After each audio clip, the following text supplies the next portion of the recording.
Hey Bat fans, Luke here with the first installment of Batmas 2020, and today we're going to take a look at a book that it's new but old at the same time. Talk about that in a minute, and that is Batman Night Out. Now, normally when I do these video reviews, I kind of like to focus on the older, more obscure Batman books that are out there, or ones that are known but not too many people talk about. And I kind of put my 2 cents out there for a couple reasons. One, to kind of relive the good old days. Two, bat chat about them, which I always like to do, but also again kind of give some credibility to some of those more obscure books. Maybe kind of give a way to kind of a vote of confidence for some of those books that are pretty good but not too many people are aware of, they're hesitant to get, or in some cases see Batman, Captain the Bat, more of like a public service announcement to maybe kind of steer away for some of them. But this one is pretty cool because this is, again, like I said, it's a newer book in that I don't believe this has ever been in print before, but these are all old stories. And these are all found in the pages of Detective Comics. And these are in page or issues, oh boy, I should have saved that, 703 to 718. And if you're doing your timeline, where to kind of put this book in here, I say this is that this is actually not one single story, but actually a collection of stories.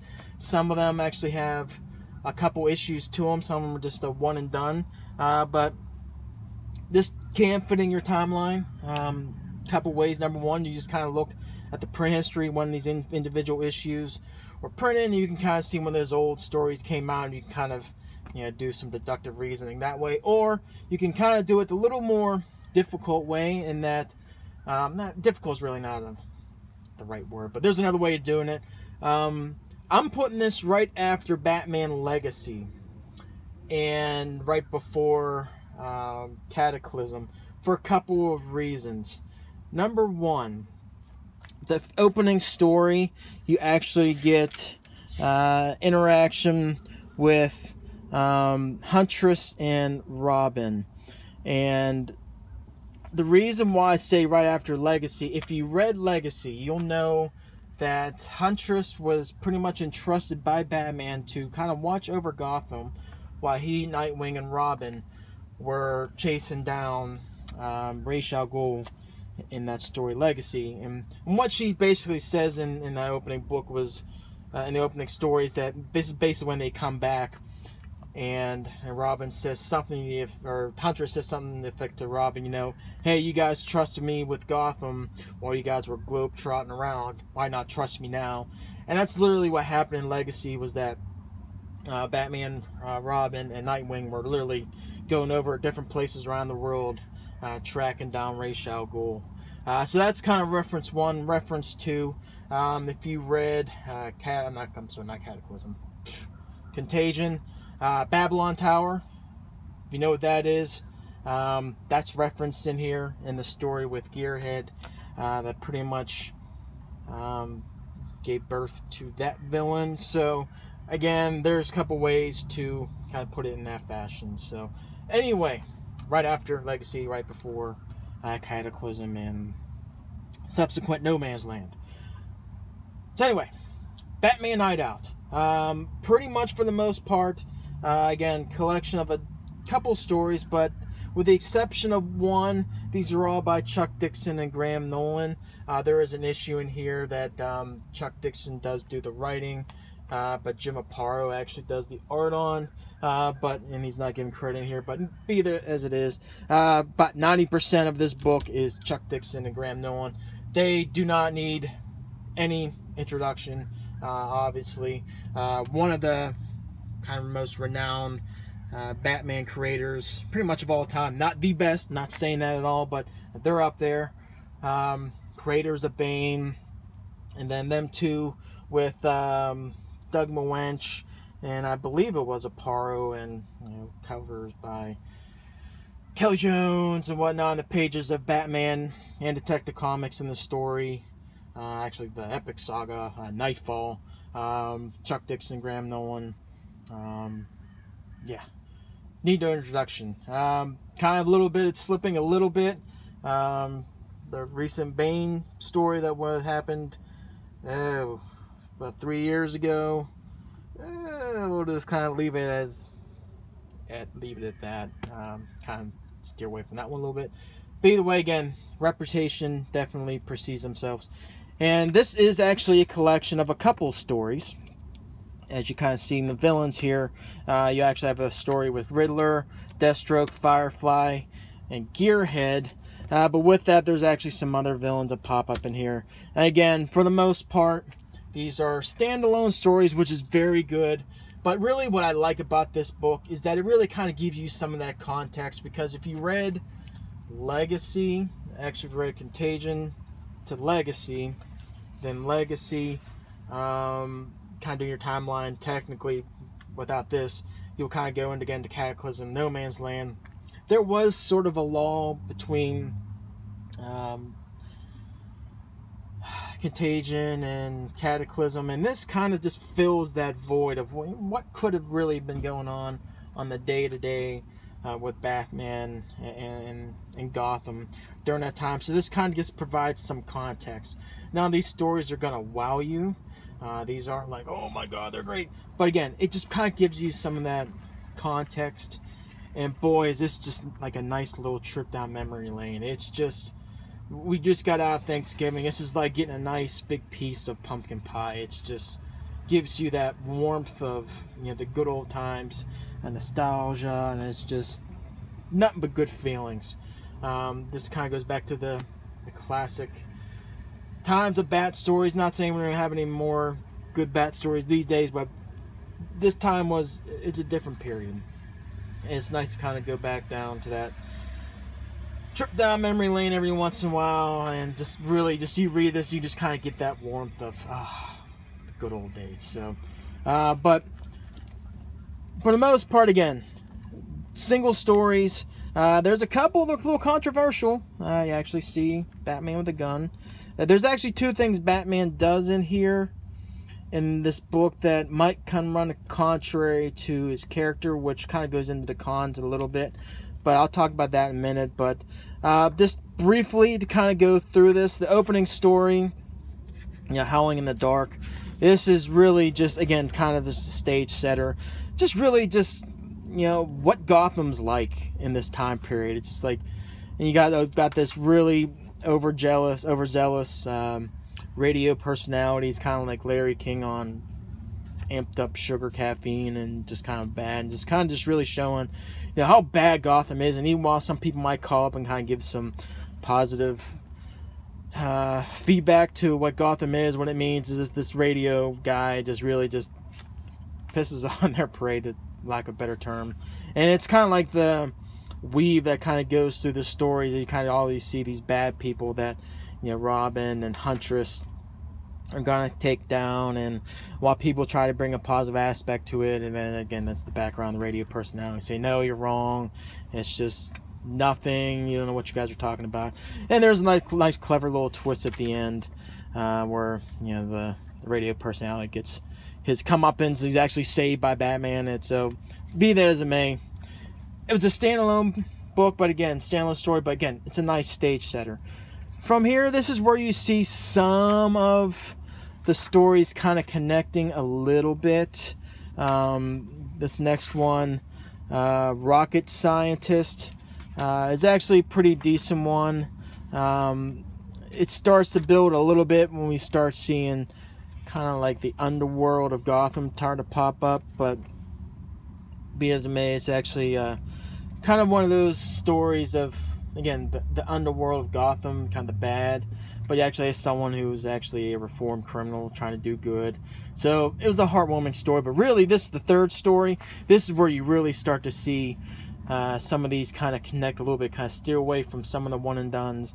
Well, there's one is actually probably takes a few kind of, it takes a break in between some of the issues, but like 4 or 5 of this issue tells a story. But this is the first one. It's actually a story where Riddler and Clue Master actually tie up together, and you actually see Echo and oh goodness, what's her name? Echo and Query? I can't remember the other one of her name, the Riddler villains. I'll get to her in a minute.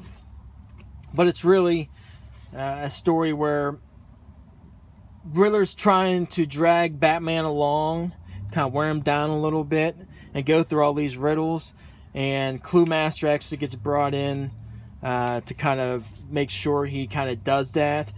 There is a nice little kind of, we'll say, there's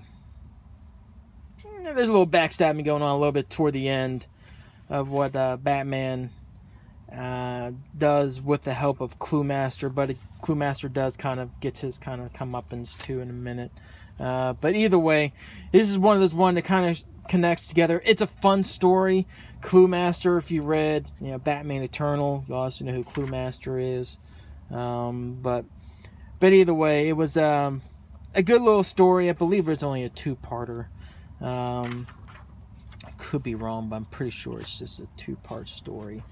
I can't remember Echo and what is her name? Either way, actually no, it's a 3-parter. That's right. But yeah, this is a good story. Kind of good Riddler vibe, classic Riddler with these riddles and Batman being a detective, kind of figuring these things out, often without the help of some of his technology a little bit. But it was a good story. The next grouping, the Death Lottery. This is part 1, Heart of Glass. This is Gunhawk. Gunhawk, if you remember in Nightfall, when Azrael was Batman, you'll kind of recognize this individual here. He shows up here. And this is actually a story between Gunhawk and Deathstroke, who are kind of going after this prize for $5 million per hit, which is pretty much some of these elite in Gotham that you find out who's kind of paying the bounty. Won't kind of ruin it there a little bit in the middle is why that person's doing it.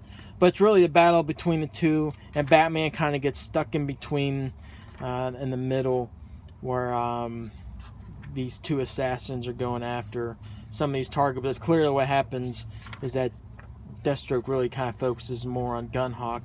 And this is Deathstroke, even though it's not kind of some of the more familiar costumes you'll see of Deathstroke. Let me see. You really can barely tell up there, but he's not in his traditional, what we would think of, the red, white, with the red lens eye and stuff like that. It's not like that. But again, this is a good detective story. Batman chasing down these two assassins, and you get a nice little bow on it toward the end. There's actually a little more close-up view of Deathstroke. Again, not what we would think of more collective or the more modern take. Batman does use the gun in this. He does pull a trigger, and he doesn't do an effect. He doesn't kill anybody. I'm not going to spoil why he shoots somebody in the motives and who he actually does. But he does it in a way that... No, there you go.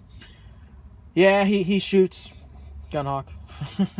And he regrets it. It's one that he knows that he did it in a way that it was a very tough shot. Even Deathstroke even tells him that's like, no way you're going to get that shot off. But he does it, but then you actually see some sort of a saving grace at the end that he actually regrets using the gun. So even though he does it and regrets it, it's still kind of a Batman using a gun. Always kind of makes me a little wary, as you kind of see here. Yeah. So either way, that one was a good story, and again, it kind of connects up. This was a standalone. This is actually the name of the book, Night Owl, and it's not more than Batman. Actually, this is Bruce Wayne actually going to a gala with some of the elites out there in a fundraiser, and he recognizes some of these criminals, and it's actually Bruce Wayne taking on these criminals, not as Batman. Fun story. Don't know if I would have named the trade after this, Night Out, to be honest. This, once I get past here, I'll go to the next story. This, I would probably have changed the name a little bit and really focused on this story right here. And it's, when I say story, this actually gets broken up into 2 parts and a couple issues. But this is Gears of Justice. this actually goes in with the villain Gearhead, and this is a really good story of someone where basically the premise is there was actually a developer, a scientist, actually had a daughter, and this kind of goes back again to some of those things that happened with Contagion and Babylon Towers. But basically what happened is that Gearhead, before he, basically what he is I'll get into that in a second, takes this individual hostage, and basically what happens is that Gearhead gets thrown underneath some ice water, and Batman has to try to save both the person he held hostage, which turned out to be this lady, and actually go and help Gearhead. Batman does save the hostage first, but he attempts to actually save Gearhead, who is underwater, but Gearhead can't see. But Batman's trying to help him, but Gearhead's shooting at Batman, and what Batman is trying to do is trying to avoid the bullets, but basically what Gearhead thinks is that Batman is really just watching him die, or almost die. That kind of starts off the rivalry between the two, and basically what happened was that Gearhead, this is explained more in the story, and I don't want to really go too far in depth, and I want to save some meat in the bones, but basically he gets hypothermia, and he's actually being brought to this scientist, and all of his extremities are removed and replaced by these robotics. So he's kind of like half man, half robot type of thing, and this is basically him coming back to take vengeance on Batman in a couple part story,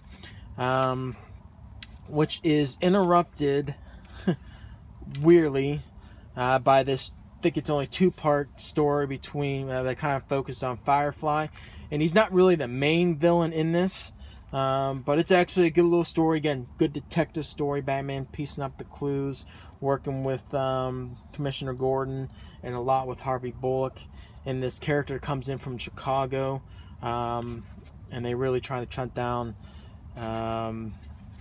Firefly and this other individual.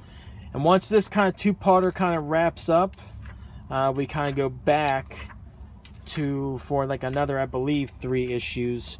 Kind of goes back to there's another break, another standalone, Death Comes Home, which I'm not really going to talk too much. It was a good standalone story, but then picks back up with the Gearhead story, with the next issue, the next installment of that, Savage Metal, and goes into a conclusion, which leads off on a cliffhanger, which, again, this is one of those ones, it's kind of like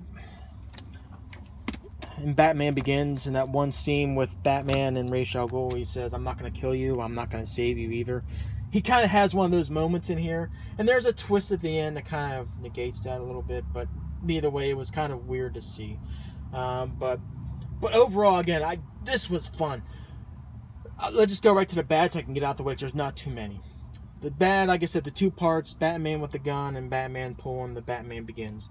Be that as it may, what I would have done is I would have made this, Batman, the name would, obviously he's up for debate, but Batman Gearhead. That's the bulk of this story, of this book. And you put that right smack bad right in the beginning, and you don't have the 2-story break in between, that Gearhead story. If that means you're out of publication order, so be it. I think literally all they just did is put these in publication order.